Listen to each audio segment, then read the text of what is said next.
अगर एक सिविलियन या नॉर्मल इंसान जैसे मैं हूँ या जो हमारे व्यूअर्स हैं कभी एक टेरर अटैक में फंस जाए तो कौन सी 3 चीज़ इमीडिएटली हमें करनी चाहिए उसके बाद,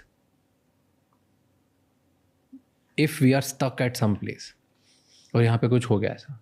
मान लो कि अगर हम एक होटल में होते जहाँ पे ऐसा हुआ, हम एक टूरिस्ट प्लेस पे होते जहाँ पे हम कुछ ऐसा हुआ, या हमने आसपास कहीं देखा ये एक्टिविटी हो रही है, unfortunate, I just wish and hope कि किसी के साथ कभी ना हो, पर कभी ऐसा हो तो what are the first 3 steps जो एक सिविलियन को करनी चाहिए कभी वो टेरर अटैक में फंस जाए तो? देखिए ये ना it just varies from place to place कि कैसी जगह are you in a building, things are going to be slightly different, you in a place like Pahalgam, वहाँ पे चीज़ें कुछ और होगी। But first and most important is you have to understand कि हो क्या रहा है। हमारे फौज में एक बात सिखाई जाती है, OODA loop. OODA loop is observe, Orient,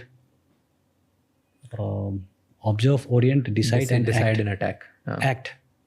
ये जो फाइटर पायलट्स होते हैं ना उनके लिए था कि द वन हु पहले सबसे पहले ऑब्जर्व करो, ओरिएंट करो, समझो क्या हो रहा है, डिसाइड करो and then you act. whoever has got this faster OODA cycle, he is the one who is going to survive. जिसका OODA लूप ये 4 चीज़ों का फास्ट है वो सर्वाइव करेगा, बाकी पेरिश करेंगे। तो सिविलियंस के लिए भी आई वुड से सबसे पहले चीज़ यही है कि भैया अपना ऑब्जर्व कीजिए कि सबसे पहले वो आप पता चले कि आप जिस साइड में भाग गए वहीं पे कोई और था। If somebody is open fire, you have to first understand कि भैया ये टेररिस्ट अटैक है कि कोई शादी में पटाखे फोड़ रहा है या क्या हुआ है। Most important would be to get away, वहाँ से निकलना चाहिए आपको। आप अगर कहीं फंस जाते हैं, the forces come, energy comes. अगर एक बिल्डिंग टाइप की जगह है तो वहाँ से something like the Taj 850 rooms, उसको क्लियर करने में टाइम लगेगा। नहीं, एक तरतीब होती है। It's very easier said than done कि 850 हर कमरे के अंदर मौत है। Every door that you open, you get inside, if there is someone is going to shoot at you. उसको तो पता ही नहीं ये दरवाजे से आएगा। आप जब अंदर जा रहे हो आपको क्या पता है? आपने अभी तक 50 कमरे क्लियर कर दिए हैं, you are going into the 51st one. Can you just go grenade फेंक करके? हो सकता है वहाँ सिविलियन हो अंदर।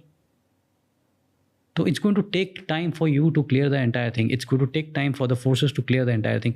सो बेस्ट है अगर आप लेकर के निकल सकते हैं कहीं बाहर सेफ एरिया में, that should be the priority. और उसके लिए आपको जो मैं कह रहा था, ऑब्जर्व करके पिक्चर समझना ज़रूरी है कि कहाँ कहाँ एक्शन हो रहा है, कहाँ कहाँ है, क्या यहाँ से गोलियाँ चल रही हैं। सो एनीवन, आप कहीं भी जाते हैं, it is not a bad idea to know कि एग्जिट्स कहाँ कहाँ पे हैं, वेदर इट्स होटल, बिल्डिंग या प्लेन, हॉस्पिटल, व्हाटएवर। बिल्डिंग्स में ये जी, बिल्डिंग्स में ये ज़्यादा है बिकॉज आपके chances of getting trapped is much more. In a place like Pahalgam, people will suddenly just cot, वो क्या ही ओपन एरिया है, आप भागेंगे भी तो 200-300 मीटर से आप देख करके somebody कैन एंगेज यू। तो उसमें दूसरे टाइप के प्रॉब्लम हो गए। आई वाज रीडिंग, कुछ फैमिलीज थे जो फट से जंगल में चले गए, जिनको पता नहीं चला, मतलब जिनको इनिशियली टारगेट कर दिया वो तो had no chance. But yes, आप अगर साइड में है तो इट्स बेस्ट कि just get away and communicate. जो भी आपके पास इमरजेंसी फ़ोन नंबर्स हैं, अगर आर्मी का है, नियरेस्ट कंपनी का है, पुलिस का है, call them and gate away and just be observant. बच्चे हैं ज़्यादा, जितने दूर निकल सकते हैं आप।